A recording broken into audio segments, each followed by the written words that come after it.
Bincang Sejiwa, menumbuhkan karakter dan kebajikan dengan menghadirkan narasumber inspiratif.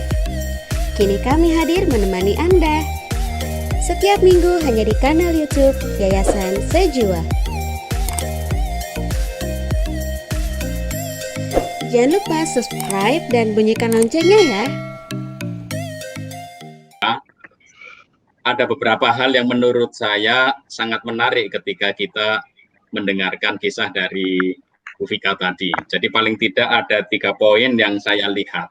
Pertama, dari sisi paradigma dan pendekatan. Kalau kita berbicara tentang pendidikan karakter, ini ada sebuah paradigma pendampingan siswa yang melihat peserta didik itu bukan sebagai individu bermasalah, tetapi sebagai individu yang memiliki potensi, memiliki minat, memiliki bakat, memiliki talenta yang diberikan Tuhan secara khusus pada individu untuk dikembangkan. Nah, saya rasa perspektif ini yang pertama-tama perlu kita kembangkan. Jadi sebenarnya hal ini tidak hanya berlaku bagi seorang guru bimbingan konseling, tetapi sebenarnya bagi semua pendidik, Bapak Ibu guru, pertama-tama harus melihat apa sih yang terbaik di dalam diri peserta didik yang aku hadapi setiap hari di dalam kelas. Karena saya percaya bahwa Bapak Ibu orang tua menyerahkan putra-putrinya ke sekolah itu adalah menyerahkan putra-putri yang terbaik. Dan ingin bahwa putra-putrinya itu akan dididik menjadi yang terbaik juga di sana.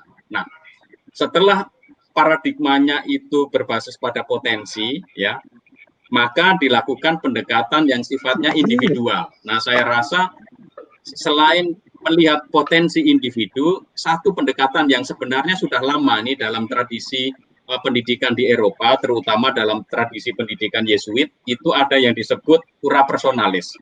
Jadi cura personalis itu adalah proses pendampingan individu, pemeliharaan jiwa-jiwa individu, minat bakat individu, siswa dari seorang pendamping atau seorang guru. Nah, saya rasa sampai sekarang pendekatan yang seringkali disebut cura personalis atau pemeliharaan personal ini sangat-sangat relevan sampai sekarang. Kemudian yang kedua, kita tahu bahwa anak-anak itu belajar, apalagi tingkat SMP, itu belajar untuk mencontoh, ya. Maka ketika bertemu dengan Bu Vika, anak-anak ini menemukan semacam figur tokoh yang bisa dicontoh. Dia karirnya bagus, mungkin menjadi orang yang terkenal karena itu tadi, menjadi penyiar TV, penyiar radio, sesuatu kan yang menarik. Ya, anak-anak itu sukanya sekarang di zaman sekarang itu ingin tampil dan eksis gitu. Tetapi yang dilakukan Bu Vika bukan mengajak anak-anak untuk mencontoh dia gitu, tetapi memiliki pengalaman untuk melihat apa yang potensi dari kamu gitu.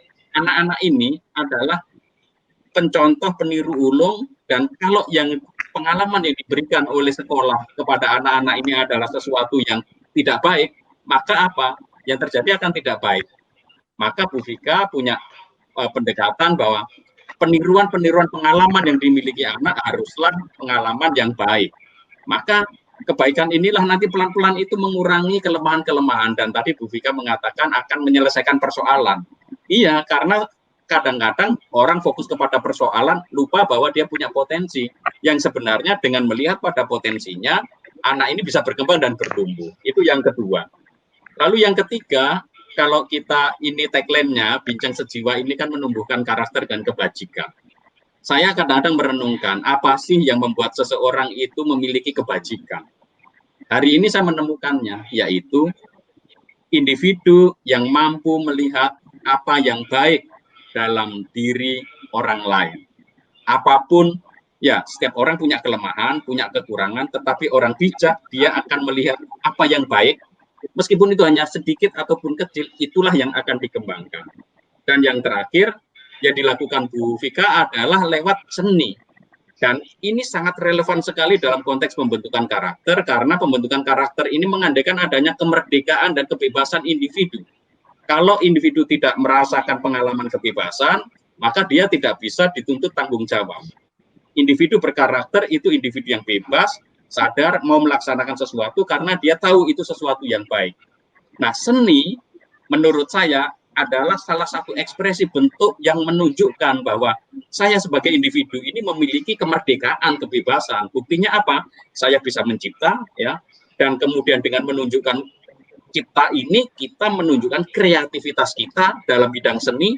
Dan ketika seseorang mengalami pengalaman di bidang seni yang kreatif tadi, dia bisa memiliki pandangan perspektif lebih luas terhadap keragaman dan kebinekaan. Ini saya rasa proses pendidikan yang sangat luar biasa. Dimanapun satuan pendidikan tidak pernah boleh meninggalkan dimensi seni, karena seni ini menyadarkan individu bahwa dirinya adalah orang yang merdeka.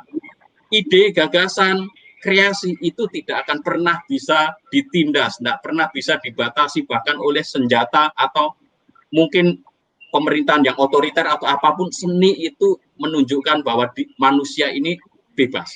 Dan dengan cara itu manusia menghayati dirinya sebagai individu yang punya nilai, punya visi, yang kemudian pada akhirnya bisa menghargai orang lain karena dia tahu seni ini sesuatu yang memang original dan bisa menjadi dasar membuka wawasan bagi individu bahwa saya harus menghargai keragaman dan kebinekaan.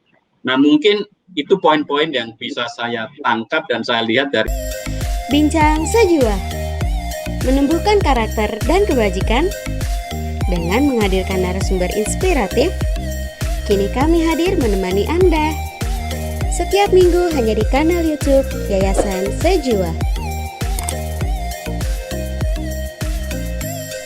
Jangan lupa subscribe dan bunyikan loncengnya ya.